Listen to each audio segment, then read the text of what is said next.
जंगे यरमूक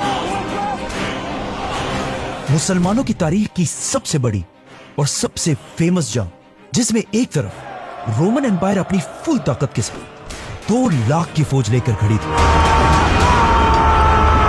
और दूसरी तरफ मुसलमान खालिद बिन वलीद की लीडरशिप में सिर्फ 30,000 मुसलमानों के साथ खड़े थे।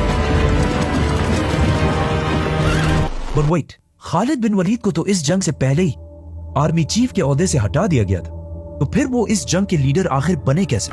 इस जंग की स्टोरी, जंगे यरमूक की स्टोरी, बहुत ही इंटरेस्टिंग होने वाली है। मुसलमानों ने पहले खलीफा अबू बकर रज़ियल्लाहु अन्हु के दौर में उस वक्त की सुपर पावर्स रोमन और पर्शियन एम्पायर से हड्डा ले लिया और जब हजरत उमर रज़ियल्लाहु अन्हु खलीफा बने तो मुसलमान खालिद बिन वलीद की लीडरशिप में इन दोनों एम्पायर से ये सारा इलाका फतह कर चुके थे। लेकिन जैसे ही हजरत उमर खलीफा बने, उन्होंने खालिद बिन वलीद को उनकी पोजीशन आर्मी चीफ के ओहदे से हटा दिया, जिसे हम इस वीडियो में एक्सप्लेन कर चुके, और उनकी जगह अबू उबैदा इब्ने जर्राह को मुसलमानों का नया आर्मी चीफ बनाया। नाउ खालिद बिन वलीद के जमाने में मुसलमान दमास्कस जैसी बड़ी सिटी को फतह कर चुके थे। ये इतनी बड़ी सिटी थी कि ये आज तक सीरिया, शाम का कैपिटल है। तो अबू उबैदा इब्ने जर्राह की लीडरशिप में मुसलमान इस सिटी से भी आगे बढ़े और रोमन एम्पायर की एक दूसरी बहुत ही इंपॉर्टेंट सिटी तक पहुंचे, एमेसा, जिसे आज होम्स कहा जाता है। एमेसा कोई आम सिटी नहीं थी, इसकी लंबी लंबी दीवारें थी और इन दीवारों के सामने एक बहुत बड़ी नहर बनाई गई थी ताकि कोई इस सिटी के दीवारों तक ना पहुंच सके। अबू उबैदा की लीडरशिप में मुसलमानों ने इस सिटी को चारों तरफ से घेर लिया। लेकिन अब मसला ये था कि जब मुसलमान इस सिटी तक पहुंचे तो ये दिसंबर की सख्त सर्दी का मौसम था और यहाँ बहुत ज्यादा बर्फबारी हो रही, और मुसलमान तो सारे अरब के गर्म डेजर्ट से आए थे, तो वो इस सर्दी को बर्दाश्त नहीं कर सकते। काफी अरसा गुजरने के बाद भी मुसलमान इस सिटी को फतह नहीं कर सके और आखिर एक दिन मुसलमानों ने फैसला किया कि अब हम और थक गए, तो वो इस सिटी को छोड़कर वापस जाने लगे। ये तारीख में पहली दफा था कि मुसलमान किसी जंग को छोड़कर वापस जा रहे थे। ये देखकर अमेसा का जनरल और अवाम बहुत खुश हुई और कहने लगे कि हमें पता था ये अरब इस सर्दी को बर्दाश्त नहीं कर पाएंगे। तो इस सिटी के जनरल ने अपनी फौज को मुसलमानों पर हमले का हुक्म दिया ताकि मुसलमानों को यहाँ से जल्दी भगा सके, जिसकी वजह से उसकी फौज किले से बाहर निकल आई और मुसलमानों का पीछा करने लगी। जैसे ये फौज अपने किले के तोपों और तीरों की रेंज से बाहर निकली तो मुसलमानों की फौज अचानक रुक गई और इन पर हमला कर दी, और एट द सेम टाइम मुसलमानों की इन 2 फौजों ने भी आकर इस फौज पर हमला कर दिया और इस तरह ये सारी फौज खत्म हो गई और इनका जनरल मारा गया। मुसलमानों की आर्मी की इस जबरदस्त प्लानिंग को देखकर यही लगता है कि जरूर ये खालिद बिन वलीद का ही मशवरा हो। अबू उबैदा मुसलमानों की फौज लेकर वापस सिटी के पास आए। अमेसा के लोग जो अब तक बहुत खुश थे, ये देखकर उनका सारा हौसला टूट गया और उन्होंने सिटी की गेट्स खोलकर अबू उबैदा के सामने सरेंडर कर दिया। नाउ अब फाइनली टाइम आ चुका था कि मुसलमान शाम, सीरिया से निकलकर रोमन एम्पायर के कैपिटल तुर्की में कॉन्स्टेंटिनोपल, जिसे आज इस्तांबुल कहा जाता है, उसकी तरफ बढ़ते। लेकिन अचानक एक मैसेंजर मुसलमानों की कैपिटल मदीना से खलीफा उमर बिन खत्ताब का एक बहुत ही इंपॉर्टेंट लेटर लेकर फुल स्पीड मदीना से एमेसा की तरफ पहुंचा और उस मैसेंजर ने सीधा जाकर ये लेटर अबू उबैदा तक पहुंचाया। इस लेटर में बहुत ही एक अजीब बात लिखी थी। इसमें लिखा था कि बस इससे आगे मुसलमानों की फौज को बढ़ने की इजाजत नहीं, और ये क्लियरली लिखा हुआ था कि एमेसा के बाद कोई भी दूसरा इलाका फतह नहीं करना। End of course Abu Ubaida और मुसलमानों की सारी फौज ने हजरत उमर के इन ऑर्डर्स को बगैर किसी क्वेश्चन के मान ली। लेकिन अब हजरत उमर के इस ऑर्डर से एक बहुत बड़ा मसला ये हुआ कि मुसलमानों की फौज की स्पीड, जो इससे पहले ही खालिद बिन वलीद के हटाने से बहुत ही स्लो हो चुकी थी, अब ऑलमोस्ट खत्म हो गई, और इतनी स्लो हुई कि इस मैप को देखें। हजरत अबू बकर रज़ियल्लाहु अन्हु ने इससे पहले अपनी सिर्फ 2 साल की खिलाफत मदीना से दमास्कस तक ये इतना बड़ा इलाका फतह किया था। लेकिन अब हजरत उमर रज़ियल्लाहु अन्हु के पहले 2 सालों में मुसलमान दमास्कस से सिर्फ इतना ही आगे जा पाए। लेकिन अब क्वेश्चन ये था कि हजरत उमर आखिर क्यों मुसलमानों को आगे बढ़ने से रोक रहे थे, क्योंकि हजरत उमर रज़ियल्लाहु अन्हु को लीडरशिप की ट्रेनिंग खुद रसूलुल्लाह सल्लल्लाहु अलैहि वसल्लम ने दी थी, और आप सल्लल्लाहु अलैहि वसल्लम को भी एक जमाने में मक्का वालों ने ऑफर दी थी, और वो ऑफर ये थी कि हम आपको मक्का का बादशाह बना देंगे अगर आप अपने खुदा के साथ साथ हमारे खुदाओं को भी सही कहें। लेकिन आप सल्लल्लाहु अलैहि वसल्लम ने ये आसानी का रास्ता अपनाने के बजाय इस ऑफर को ठुकरा दिया और कई साल तक मक्का वालों के जुल्मों को बर्दाश्त करते रहे। इसी तरह हजरत उमर रज़ियल्लाहु अन्हु को भी पता था कि मुसलमानों के इन हर तरफ हमलों से मुसलमानों की ये एम्पायर तो बहुत फैल जाएगी और वो खुद बहुत बड़े बादशाह तो बन जाएंगे, लेकिन इससे इस्लाम को कोई फायदा नहीं होगा। क्योंकि अगर आज देखा जाए तो पूरी दुनिया में ऑलमोस्ट 2 बिलियन मुसलमान हैं, लेकिन 2 बिलियन होने के बाद भी मुसलमानों की आज कोई हैसियत नहीं है। तो हजरत उमर रज़ियल्लाहु तआला अन्हु चाहते थे कि चाहे मुसलमान नंबर्स में कम भी हो लेकिन सच्चे मुसलमान, मतलब हजरत उमर रज़ियल्लाहु तआला अन्हु को अपनी हुकूमत से ज्यादा इस्लाम की फिक्र थी। तो उन्होंने दोबारा हजरत अबू उबैदा की तरफ एक लेटर भेजा जिसका मफहूम यह था कि अब तुम सिर्फ एक आर्मी चीफ नहीं बल्कि पूरे शाम के गवर्नर और पहले इस्लामिक लीडर हो।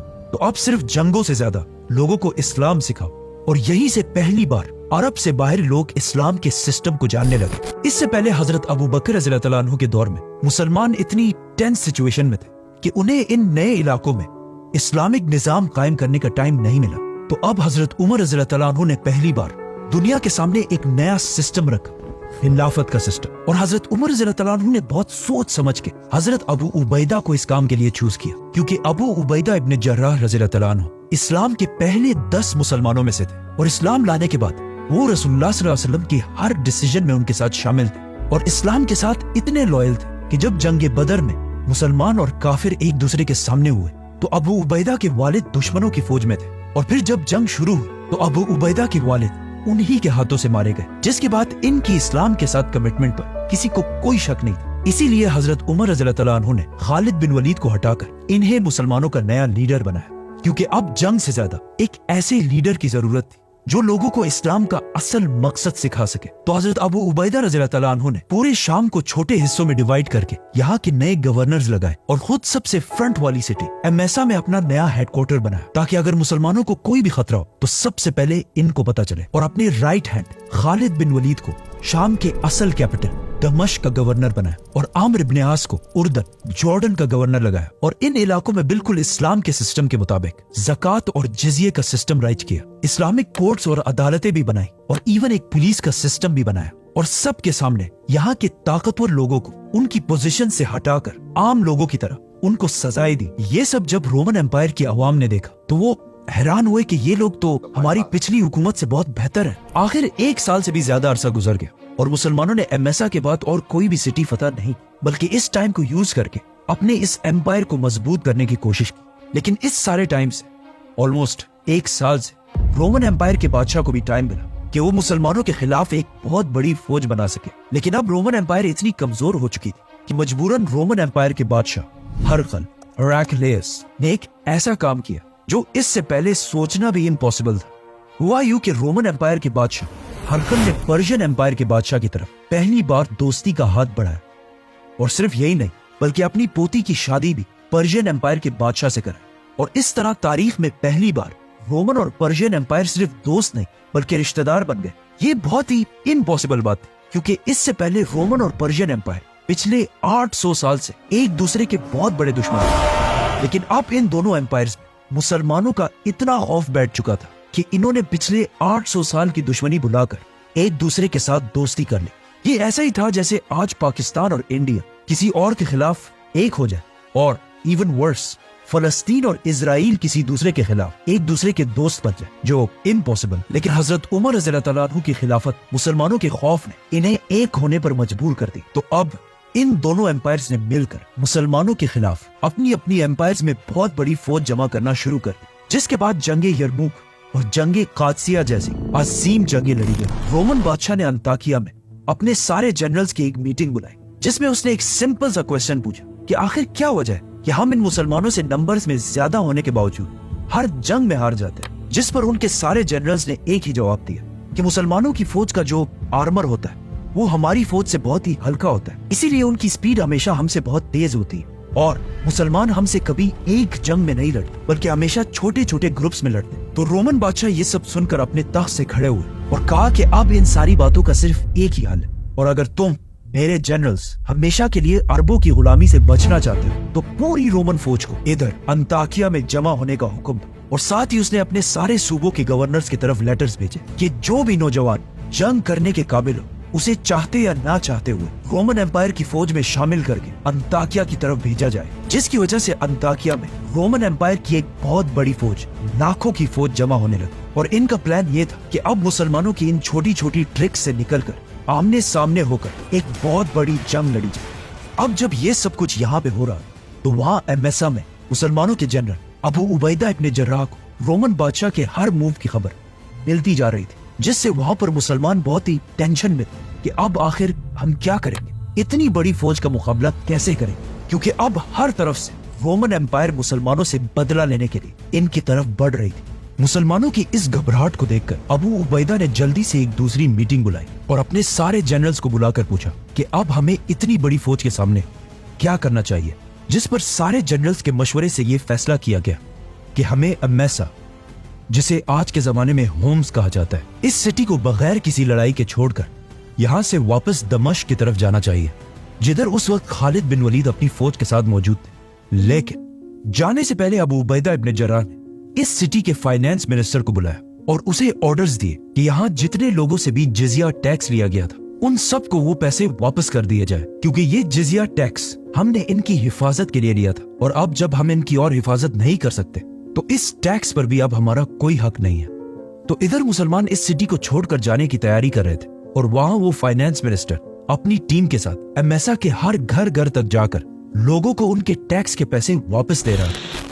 ये देखकर यहाँ के लोग अगेन हैरान रह गए कि आखिर ये क्या मखलूक है कि हम तो सिर्फ इस बात पर खुश थे कि इन्होंने हमारे इलाके फतह करने के बाद हमें नहीं मारा और हमारी औरतों को भी कुछ नहीं कहा और हमारी जमीनें भी नहीं छीनी, और अब इस सब के बाद भी ये हमसे लिया गया टैक्स भी वापस करके जा रहे हैं। इनमें से एक बंदे ने मुसलमानों के जनरल के पास आकर ये तक कहा कि खुदा आप लोगों को हमारे ऊपर दोबारा लाए। तो आखिर मुसलमान इस सिटी होम्स को छोड़कर यहाँ से दमिश्क की तरफ रवाना हुए, जहाँ खालिद बिन वलीद अपनी फौज के साथ इनका इंतजार कर रहे थे। दमिश्क पहुंचते ही दोबारा सारे जनरल्स की मीटिंग स्टार्ट हुई कि अब आगे हमें क्या करना चाहिए।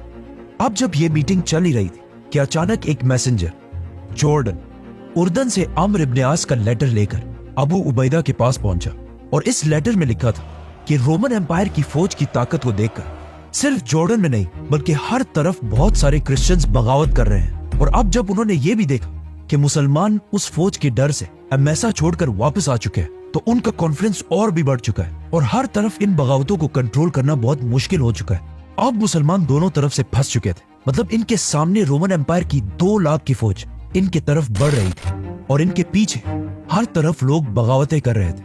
तो मुसलमान जनरल्स को समझ आ गई थी कि अब यहाँ दमिश्क में रहना भी बहुत ही डेंजरस काम है। लेकिन दमिश्क इतनी बड़ी सिटी थी, मतलब ये फैसला इन जनरल्स ने नहीं बल्कि मदीना में खलीफा उमर बिन खत्ताब और उनके ministers Abdurrahman bin Auf, Usman और अली रज़ी अल्लाह अन्हु ने करना था। तो सिर्फ कुछ ही दिनों में डायरेक्ट मदीना से उमर बिन खत्ताब का लेटर दमिश्क पहुंचा, जिसमें लिखा था कि फैसला हो चुका है कि दमिश्क की इस सिटी को छोड़ दिया जाए, और सिर्फ दमिश्क को नहीं बल्कि पूरे शाम को छोड़ दिया जाए और यहाँ से पीछे हटकर कोई ऐसी जगह जंग के लिए सेलेक्ट कर जिसकी लोकेशन ऐसी हो कि उसके पीठ के पीछे अरब का इलाका हो, ताकि पीछे से कोई बगावतें ना हो सके और हमारे सारे दुश्मन हमारी आंखों के सामने हो।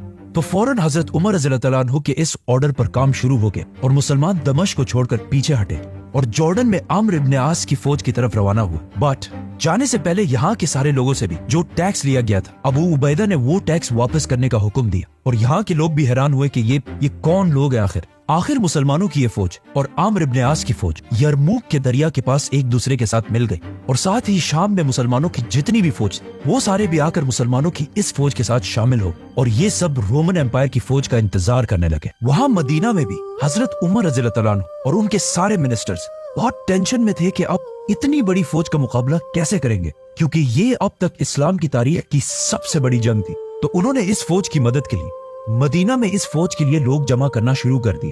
तो हजरत उमर रज़ी अल्लाह अन्हु ने मस्जिद नबवी में सबको बुलाकर एक बहुत ही जबरदस्त स्पीच की, जिसमें सबसे पहले वो सहाबा भी सामने आए जो इस्लाम की पहली जंग बदर में भी शामिल थे, और अब उनकी एज भी बहुत ज्यादा थी। लेकिन ये जंग इतनी खतरनाक थी कि जंग बदर के 100 सहाबा इस जंग में शामिल होने के लिए तैयार हुए। मतलब जंग बदर के 313 में से 100 सहाबा, जो एक बहुत बड़ा नंबर है। तो ये बदरी सहाबा भी बिल्कुल जंग बदर की तरफ अब तलवार उठाकर जंग यरमूक की तरफ जाने के लिए तैयार हुए। इन्हीं 100 सहाबा को देखकर 1000 और सहाबा भी इस जंग के लिए तैयार हुए, और इन 1000 सहाबा को देखकर 5000 और मुसलमानों ने भी यरमूक की तरफ जाने का वादा किया। ये देखकर हजरत उमर रज़ी अल्लाह अन्हु ने भी इरादा किया कि वो खुद इस जंग को यरमूक में लीड करेंगे, लेकिन फिर बाकी सहाबा ने उन्हें समझाया कि ये जंग जीतना बहुत ही मुश्किल काम है और कहीं ऐसा ना हो कि मुसलमान ये जंग हार जाए और खलीफा को भी नुकसान पहुंचे, तो इससे इस्लाम को बहुत बड़ा नुकसान होगा, तो आप इस जंग के लिए खुद मत जाए। अब वहां यरमूक के मैदान में एक तरफ 2 लाख और दूसरी तरफ सिर्फ 30,000 की फौज खड़ी थी, लेकिन काफी दिन गुजरने के बाद भी इन दोनों फौजों में कोई भी एक दूसरे पर हमला नहीं कर रहा था और कई हफ्तों तक रोमन कैंप से रात को शराब और पार्टीज की आवाजें आती रहती थी और ऐसा लग ही नहीं रहा था कि ये लोग कोई जंग करने के लिए आए। तो ये देखकर खालिद बिन वलीद ने सोचा कि जरूर इसके पीछे कोई ना कोई साजिश चल रही हो। तो अचानक एक दिन रोमन जनरल वाहान का एक बंदा मुसलमानों के कैंप्स की तरफ आया और अबू उबैदा से कहा कि हम आपसे लड़ना नहीं चाहते, बल्कि आप लोगों के साथ एक डील करना चाहते हैं, तो आप अपना कोई स्ट्रॉन्ग जनरल कल हमारी तरफ भेजें। तो अबू उबैदा रज़ियल्लाहु तआला अन्हु ने of course Khalid bin Walid को उनकी तरफ भेजा। जैसे ही खालिद बिन वलीद वहां पहुंचे तो रोमन जनरल ने उन्हें डराने के लिए अपनी फौज को फुल सीधी लाइन में खड़ा किया और फुल आर्मर के साथ भर दिया ताकि मुसलमान जनरल के दिल में रोमन एम्पायर का खौफ बैठ जाए। बट ये लोग किसको डरा रहे थे? खालिद बिन वलीद को? I don't think so. Khalid bin Walid इन सारी चीजों को इग्नोर कर सीधा रोमन जनरल के पास पहुंचे। तो जनरल सारों के सामने खड़े हुए और अपनी स्पीच स्टार्ट की, जिसमें उन्होंने जीसस क्राइस्ट की कुछ तारीफ करने के बाद अपने बादशाह हरकल की तारीफ करना शुरू की और कहा कि हरकल रोमन बादशाह पूरी दुनिया का सबसे ताकतवर बादशाह है। और जब वो इसकी कुछ ज्यादा ही तारीफ करने लगा तो खालिद बिन वलीद ने उसे रोक दी और कहा, यस, मैं मानता हूं कि तुम्हारा बादशाह सबसे बड़ा बादशाह, हमारे बादशाह से भी बड़ा बादशाह, लेकिन जिस आदमी को हमने अपना लीडर बनाया वो असल में कोई बादशाह है ही नहीं बल्कि खलीफा है। और जिस दिन उसके दिल में बादशाह की थोड़ी सी भी ख्वाहिश पैदा हुई हम उसको उसकी पोजीशन से हटा देंगे। और ये बात बिल्कुल सही थी, क्योंकि अगर देखा जाए तो यरमूक के मुसलमानों की इस फौज में खलीफा उमर बिन खत्ताब के अपने बेटे अब्दुल्ला बिन उमर भी शामिल थे, लेकिन किसी जनरल की हैसियत में नहीं बल्कि एक आम सोल्जर की तरह। इसके अलावा पिछले खलीफा हजरत अबू बकर के बेटे अब्दुर्रहमान बिन अबू बकर भी इस जंग में एक आम सोल्जर की तरह शामिल। और इस फौज के जनरल सारे ऐसे लोग जिनका हजरत उमर रज़ियल्लाहु तआला अन्हु के कबीले बनु अदी से दूर दूर तक कोई ताल्लुक नहीं। खालिद बिन वलीद ने ऑफ कोर्स इस मीटिंग में रोमन्स की सारी ऑफर्स को रिजेक्ट कर दी और वापस अपने कैंप्स की तरफ आए। बट एक मिनट, ये अजीब बात नहीं है कि रोमन्स 2 लाख होने के बाद भी मुसलमानों से जंग नहीं बल्कि डील करना चाहते। असल में ये सब कुछ झूठ। रोमन्स मुसलमानों से कोई डील नहीं बल्कि टाइम बाय करना चाहते थे। याद है हमने कहा था कि इस जंग से कुछ ही अरसा पहले रोमन और पर्शियन एम्पायर दोस्त ही नहीं बल्कि रिश्तेदार बन चुके थे और इन दोनों ने मुसलमानों के खिलाफ एक ही टाइम पर फौजें जमा करना शुरू कर दी। तो रोमन एम्पायर मुसलमानों से कोई डील नहीं बल्कि अपने दोस्त पर्शियन एम्पायर की फौज का इंतजार कर रही थी ताकि वो जल्दी रेडी हो और हम दोनों एक साथ ही मुसलमानों पर हमला करके इन्हें खत्म कर दें। तो ये डील सिर्फ एक बहाना था जिसका खालिद बिन वलीद को पहले ही अंदाजा हो चुका था। तो उन्होंने सीधा एक लेटर हजरत उमर रज़ियल्लाहु तआला अन्हु की तरफ भेजा कि यहाँ पे ये सब कुछ चल रहा है। तो हजरत उमर रज़ियल्लाहु तआला अन्हु ने पर्शियन एम्पायर में मुसलमानों की फौज की तरफ ऑर्डर्स भेजे कि किसी भी हाल में पर्शियन एम्पायर के साथ जंग मत करो बल्कि उनके साथ निगोशिएशन स्टार्ट करो कि हम आपसे और जंग नहीं करना चाहते और हम अपने इलाकों में वापस जा रहे हैं ताकि इससे पर्शियन एम्पायर की फौज स्लो हो जाए। And it worked. पर्शियन बादशाह ये सुनकर बहुत ही खुश हुआ और मुसलमानों से इन निगोशिएशंस में उनका बहुत टाइम वेस्ट होने लगा। तो इस तरह हजरत उमर रज़ियल्लाहु तआला अन्हु ने जबरदस्त प्लानिंग से पर्शियन एम्पायर से जंग का खतरा थोड़ा डिले कर दिया। नाउ रोमन फौज यरमूक में अब भी पर्शियन फौज का इंतजार ही कर रही, लेकिन अचानक उन्होंने देखा कि मदीना से एक नई फौज ने आकर मुसलमानों की फौज को ज्वाइन कर लिया। ये वही 6000 की फौज थी जो हजरत उमर रज़ियल्लाहु तआला अन्हु ने भेजी थी, लेकिन इस फौज को ऑर्डर्स दिए गए कि तुम सारों ने एक साथ यरमूक के मैदान में दाखिल नहीं होना बल्कि हर दिन छोटे छोटे ग्रुप्स 500 या 1000 लोगों ने इस मैदान में दाखिल होना है। जिससे बहुत बड़ा फायदा ये हुआ कि हर दिन रोमन एम्पायर सुबह उठती है और देखती है कि सामने एक नई फौज आकर मुसलमानों के साथ मिल जाती। तो आखिर रोमन जनरल वाहान ने सोचा कि अगर ऐसा ही चलता ना तो मुसलमानों को हराना बहुत ही मुश्किल हो जाएगा। तो आखिर एक दिन फाइनली ऑलमोस्ट 1 महीने के बाद रोमन एम्पायर की फौज अपने कैंप्स को छोड़कर आगे बढ़ने लगी और बिल्कुल मुसलमानों के सामने आकर खड़ी हो गई। ये देखकर मुसलमानों ने भी अपनी सफेद सीधी की और दोनों फौजें जंग के लिए तैयार हो गई। इस एनिमेशन को देखें, ये जंग उस जमाने में एग्जैक्टली इसी तरह लग रही होगी क्योंकि ये है मुसलमानों की 30,000 की फौज और इनके सामने ये खड़ी है रोमन एम्पायर की 2 लाख की फौज। इतना बड़ा डिफरेंस आजकल के कुछ मॉडर्न हिस्टोरियंस रोमन एम्पायर की इस फौज को 2 लाख से कम 1 लाख के अराउंड कहती है, लेकिन इस्लामिक सोर्सेज में इसे 1.5 लाख से 2,40,000 के दरमियान बताया गया है। So let's just take 2 lakh. Abu Ubaida ने अपनी फौज को ऑर्गेनाइज किया और अपनी फौज के पीछे अपने 4 मेन जनरल्स खड़े किए, आमिर बिन आस, शुराहबील, खालिद और यजीद बिन अबी सुफियान। जंग से सिर्फ 1 रात पहले अबू उबैदा ने अपने सारे जनरल्स की एक मीटिंग बुलाई और इन सब ने मिलकर जंग की प्लानिंग करना शुरू की। अब जब ये सारे इस जंग की प्लानिंग कर रहे थे तो अचानक अबू उबैदा रज़ियल्लाहु तआला अन्हु ने कहा कि आप सबका इस बारे में क्या ख्याल है कि हम सिर्फ इस जंग के लिए लीडर को बदल दें, मतलब मेरी जगह खालिद बिन वलीद को इस जंग का लीडर बनाएं और आर्मी चीफ मैं ही हूं, क्योंकि हम खलीफा के ऑर्डर्स के खिलाफ नहीं जा सकते, लेकिन सिर्फ इस जंग के लिए। What do you think? इस पर सारे जनरल्स ने कहा कि ये क्या बात कही आपने, ये तो हम सब भी सोच रहे थे और जंग का असल मजा तो अब आएगा, क्योंकि इन सब को पता था कि इस जंग में खालिद बिन वलीद जैसे दिमाग की बहुत सख्त जरूरत पड़ेगी। तो अगले दिन, मतलब जंगी यरमूक के पहले दिन, अबू उबैदा इब्न जर्राह अपनी पोजीशन से नीचे आए और आम जनरल्स की रैंक्स में खड़े हो गए और खालिद बिन वलीद पीछे आकर दोबारा आर्मी चीफ की पोजीशन पर खड़े हो गए और जंग शुरू हुई। इस जंग में वो सारे ही बड़े सहाबा मौजूद थे जिनका नाम हम अहादीस और हिस्ट्री में बार बार सुनते रहते हैं।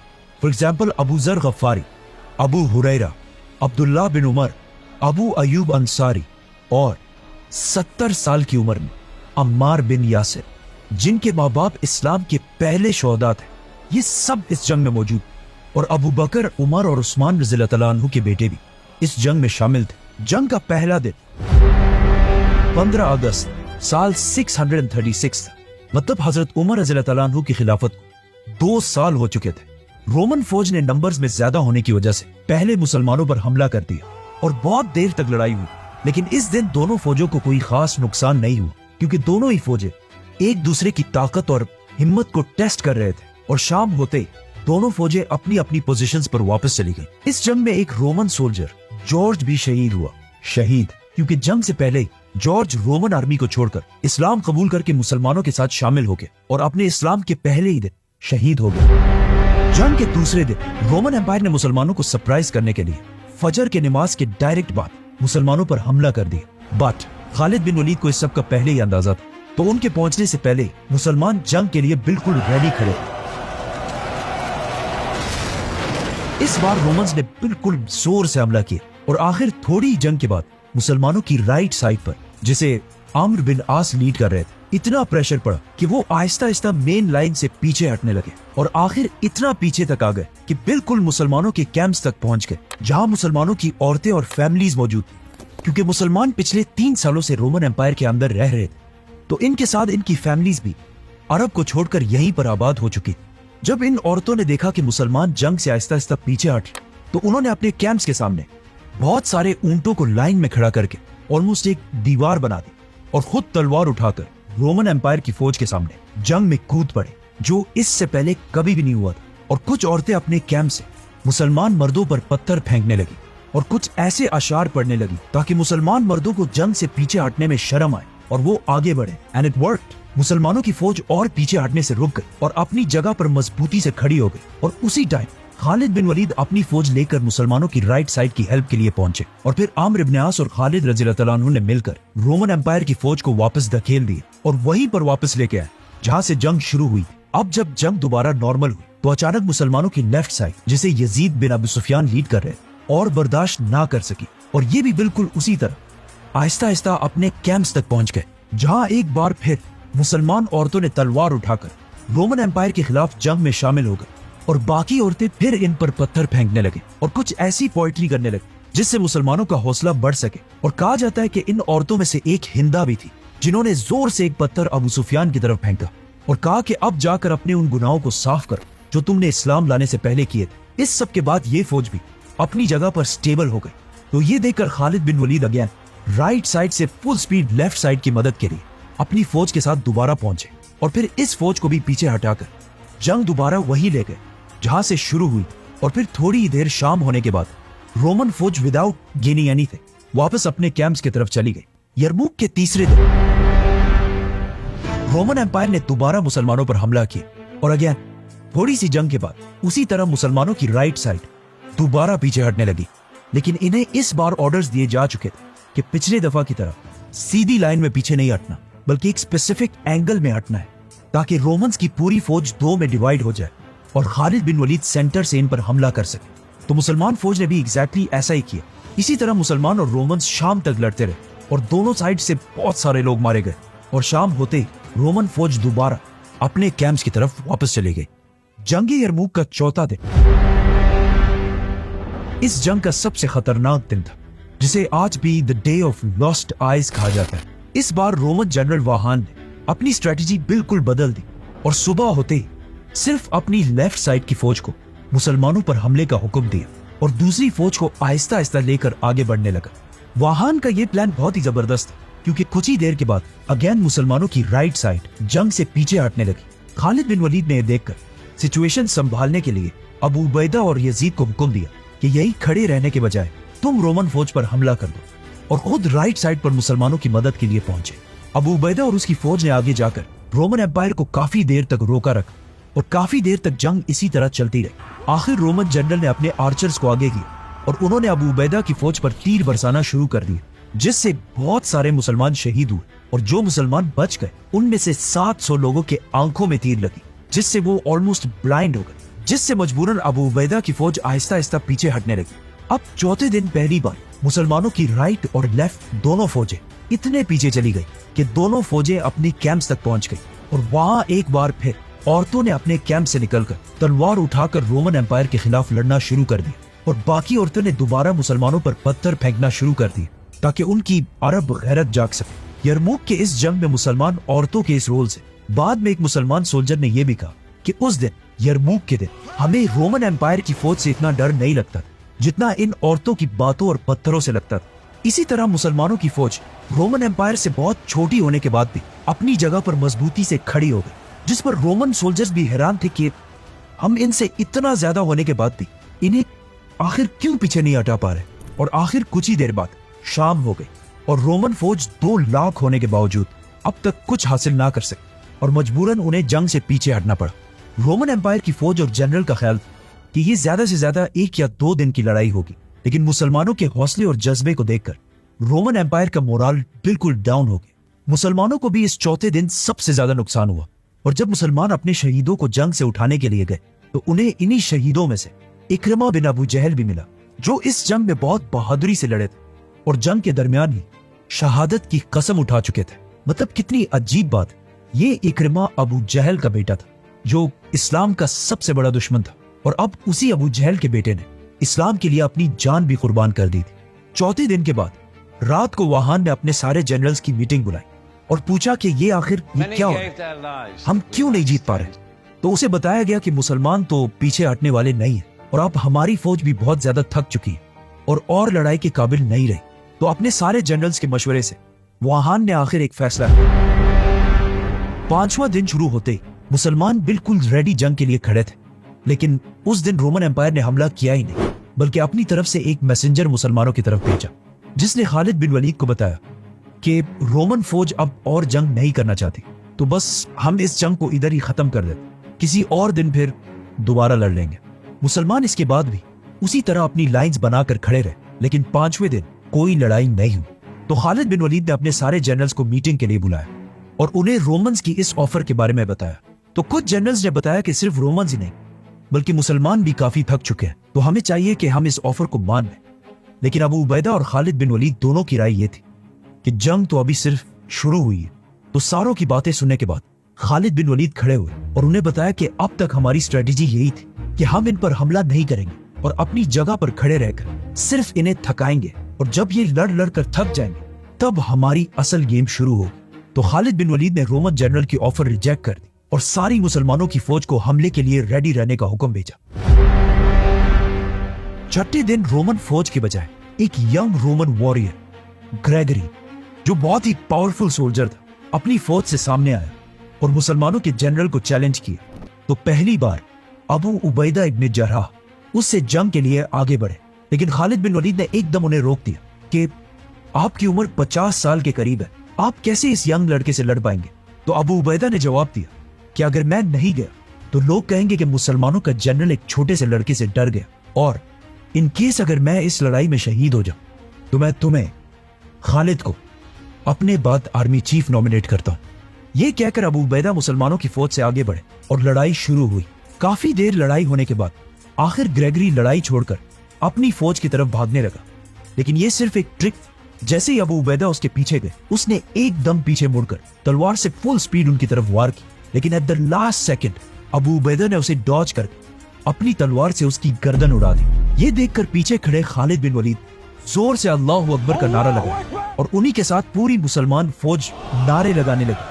और इसी के साथ खालिद बिन वलीद ने 6 दिनों के बाद पहली बार मुसलमानों की फौज को रोमन एम्पायर पर हमले का हुक्म दिया। अबू उबैदा अपनी जगह पर ही खड़े रहे और पीछे से मुसलमानों ने उन्हें ज्वाइन करके रोमन एम्पायर पर हमला कर दिया और मुसलमानों की फौज फुल स्पीड आकर रोमन एम्पायर की फौज से टकरा गई।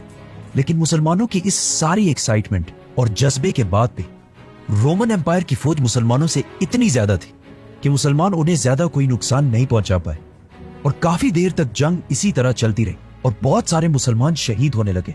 और आहिस्ता आहिस्ता ऐसा लगने लगा कि खालिद बिन वलीद ने यह हमला करके बहुत बड़ी गलती की है, क्योंकि अब यहां से पीछे जाना भी इम्पॉसिबल था। रोमन जनरल वाहान भी खालिद बिन वलीद की इस गलत स्ट्रेटेजी को देखकर बहुत खुश हुआ और मुसलमानों की तरफ देखकर मुस्कुराने लगा। लेकिन अचानक उसने देखा कि खालिद बिन वलीद अपने घोड़े पर अकेले मुसलमानों की राइट साइड पर फुल स्पीड भागने लगा। लेकिन उसने सोचा कि अकेले ये एक शख्स हमारा क्या बिगाड़ लेगा। किसी को पता नहीं था कि खालिद बिन वलीद आखिर अपने घोड़े पर कहां जा रहे हैं। जैसे ही खालिद बिन वलीद मुसलमानों को क्रॉस करते हुए पहाड़ के करीब पहुंचे तो अचानक आउट ऑफ नोवेयर पहाड़ के पीछे से 8000 हॉर्समैन फुल स्पीड खालिद रज़ियल्लाहु तआला अन्हु के साथ शामिल हो गए और इन 8000 हॉर्समैन ने रोमन एम्पायर की फौज पर राइट साइड से हमला कर दिया। अब इसका किसी को पता नहीं था। जंग से एक रात पहले ही खालिद बिन वलीद ने इन 8000 हॉर्समैन को इस पहाड़ के पीछे भेजा था और इन्हें ऑर्डर्स दिए थे कि जब तुम मुझे अपने घोड़े पर फुल स्पीड भागता हुआ देखो तो यही तुम्हारा हमला करने का सिग्नल है। ये 8000 हॉर्समैन बहुत तेजी से रोमन एम्पायर की फौज को क्रश करने लगे। ये देखकर रोमन एम्पायर की सारी फौज में खौफ फैल गया, जिससे रोमन एम्पायर की फौज आहिस्ता आहिस्ता जंग छोड़कर हर तरफ भागने लगी और मुसलमान इनका पीछा करने लगे। ये फौज जंग से फुल स्पीड इस पुल की तरफ भागी जो इनके भागने का मेन रास्ता था। लेकिन जैसे ही ये फौज पुल के करीब पहुंची, उन्होंने देखा कि यहां भी पहले से मुसलमान फौज का एक डिवीजन खड़ा है और इन्हें भी एक रात पहले खालिद बिन वलीद ने इस फौज से छुपाकर पीछे ब्रिज के पास खड़ा किया था। मतलब खालिद बिन वलीद की कैलकुलेशंस इतनी पावरफुल थी कि उन्हें पता था कि ये जंग तो मैं जीत जाऊंगा, लेकिन जंग हारने के बाद जब रोमन्स भागेंगे तो मैं इन्हें भागने भी नहीं दूंगा। और कहा जाता है कि जब खालिद बिन वलीद ने यह मंजर देखा तो उन्होंने थोड़ी देर के लिए अपनी आंखें बंद की और अल्लाह का इस अजीम फतह पर शुक्रिया अदा किया और फिर अपनी आंखें खोलकर सबसे पहले पूछा कि वाहान किधर है। तो उन्हें बताया गया कि वाहान तो यहां से भाग चुका है। तो खालिद बिन वलीद भी फुल स्पीड उसके पीछे गए और कुछ ही देर में उसे पकड़कर मार दिया। इस जंग यरमुक को बैटल ऑफ द सेंचुरी कहा जाता है, जिसने दुनिया की तारीख को हमेशा के लिए बदल दिया, क्योंकि इस जंग से पहले शाम और इस सारे इलाके में लोग ग्रीक और एरामेक जबान बोला करते थे। लेकिन इस जंग के बाद अगर आज तक देखा जाए तो यहाँ के लोग अपनी जबानें छोड़कर आज अरबी जबान बोलते हैं। और ये इलाका शाम, जो एक जमाने में क्रिश्चियनिटी का सेंटर हुआ करता था, आज पूरा का पूरा मुसलमान है। अब सिर्फ इमेजिन करें, जब इस फतह की खबर मुसलमानों की कैपिटल मदीना पहुंची होगी तो वहां के सारे मुसलमान कितने खुश हुए होंगे। But at the same time जब इस जंग के हार की खबर रोमन एम्पायर के बादशाह हरकल तक पहुंची तो उसने अंताकिया में आखिरी बार खड़े होकर शाम की तरफ देखा और कहा, ए शाम की जमीन, मैं तुम्हें सलाम पेश करता हूं। तुम दुनिया की सबसे खूबसूरत जमीनों में से एक हो, लेकिन अफसोस आज के बाद हम दोबारा यहां कभी भी नहीं आ सकेंगे। और ये कहते ही हरकल शाम को हमेशा के लिए छोड़कर अपने कैपिटल इस्तांबुल चला गया। इस जंग के बाद शाम में मुसलमानों को फ्री हैंड मिला कि वो जहां भी जाना चाहे जा सकते थे। लेकिन मुसलमानों ने रोमन एम्पायर के कैपिटल तुर्की जाने के बजाय अपनी सारी फौज इस जंग के कुछ ही दिनों बाद एक दूसरी सिटी की तरफ मोड़ी, पैगंबरों की सिटी जेरूसलम, जिसे फतह करने का मुसलमान बहुत टाइम से इंतजार कर रहे थे। इसीलिए यरमुक के कुछ ही दिनों बाद मुसलमान फौज यरमुक से सीधा जेरूसलम की तरफ गई और इस सिटी को चारों तरफ से घेर लिया।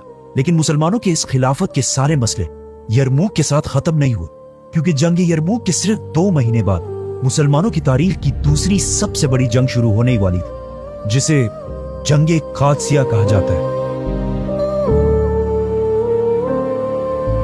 सब्सक्राइब।